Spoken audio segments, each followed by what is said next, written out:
प्रिय मित्रों, आज हम लोग क्लास 12 फिजिक्स मॉडल पेपर की थर्ड वीडियो बनाएंगे। इसमें थर्ड वीडियो में थर्ड क्वेश्चन है। क्वेश्चन दिया है 5 ओम के मोटे तार को खींचकर इसकी लंबाई दोगुनी कर दी जाती है। यानी 5 ओम प्रतिरोध के मोटे तार को खींचकर उसकी लंबाई दोगुनी कर दी जाती है, तब तार के नए प्रतिरोध की गणना कीजिए।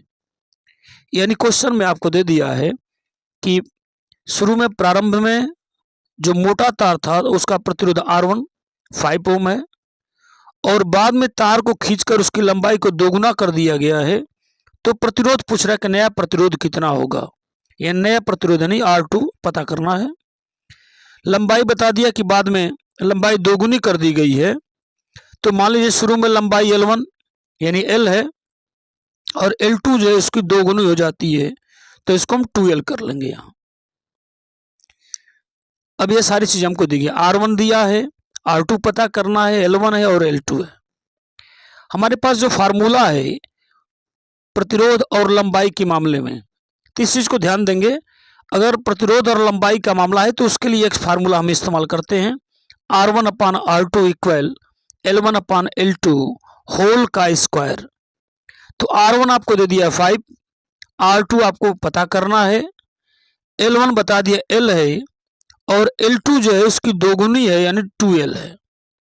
तो यहां से हम L से L को क्रॉस कर देंगे, कैंसिल कर देंगे। अब हमारे पास बचा क्या, 5/R2 और यहां बचेगा 1/2 का स्क्वायर हो गया।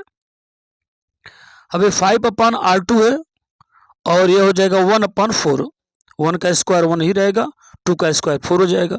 अगर क्रॉस मल्टीप्लाई कर दें इसका तो R2 जो मिलेगा हमको नया प्रतिरोध वो मिलेगा 20 ओम। तो इस तरह से प्रथम क्वेश्चन इसका सॉल्व हुआ। अब आते हैं हम लोग इसके ख पर। ख में क्या दिया है, ये सारे क्वेश्चन 2 अंक वाले क्वेश्चन है सब। ख में दिया है किसी प्रिज्म से अल्पतम विचलन कोण 30 अंश है, 30 है। किसी प्रिज्म से अल्पतम विचलन कोण 30 डिग्री है, 30 अंश है। प्रिज्म के प्रथम अपवर्तक पृष्ठ पर अपवर्तन कोण 30 अंश है। यानी प्रथम तल पर जो अपवर्तन कोण है वो 30 अंश यानी 30 अंश है, 30 डिग्री है। प्रिज्म के पदार्थ का अपवर्तनांक ज्ञात कीजिए। प्रिज्म के पदार्थ का अपवर्तनांक ज्ञात करना है। तो ध्यान देंगे क्या क्या हमको दिया, पहले देख लीजिए। अल्पतम विचलन कोण आपको दे दिया, अल्पतम विचलन कोण जिसको हम डेल्टा M से शो करते हैं, ये 30 डिग्री दे दिया। अपवर्तन कोण R दे दिया, अपवर्तन कोण भी हमको दे दिया है 30। लेकिन अल्पतम विचलन की दशा में जो R होता है, अपवर्तन कोण R होता है, उसका मान जो होता है A/2, जहां A प्रिज्म कोण है, प्रिज्म कोण का आधा होता है। तो अगर यहां से हम क्रॉस मल्टीप्लाई कर लें इसको, या कुछ नहीं है तो 1 हम मान सकते हैं। यहां क्रॉस मल्टीप्लाई कर लें तो A का वैल्यू कितना हो जाएगा, 2R हो जाएगा। A इक्वल 2 तो है ही, R का वैल्यू आपको दे दिया है 30 डिग्री, 30 हमने इसमें मल्टीप्लाई कर लिया तो A का मान मिल गया 60। यानी प्रिज्म कोण का मान हमको मिल गया। आप जानते हैं प्रिज्म कोण के बारे में, जानते ही हैं। ये प्रिज्म कोण, ये वाला जो कोण होता है इसी को प्रिज्म कोण कहा जाता है। प्रकाश किरण जा रही है और इधर निकल रही है और यही प्रिज्म कोण होता है।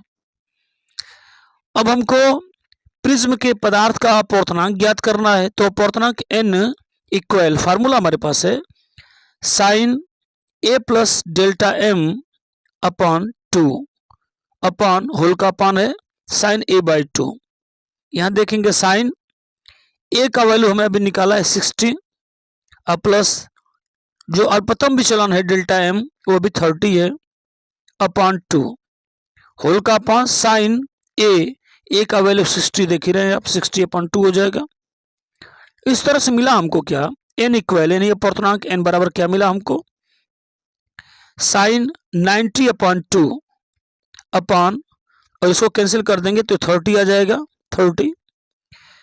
अब इसको कैंसिल कर रहे हैं, अगर 2 से इसको डिवाइड कर दें 90 को, तो यह हो जाएगा sin 45 अपॉन sin 30। 45 और 30 दोनों का वैल्यू रख दें। sin 45 का मतलब होता है 1/√2, sin 30 का मतलब होता है 1/2।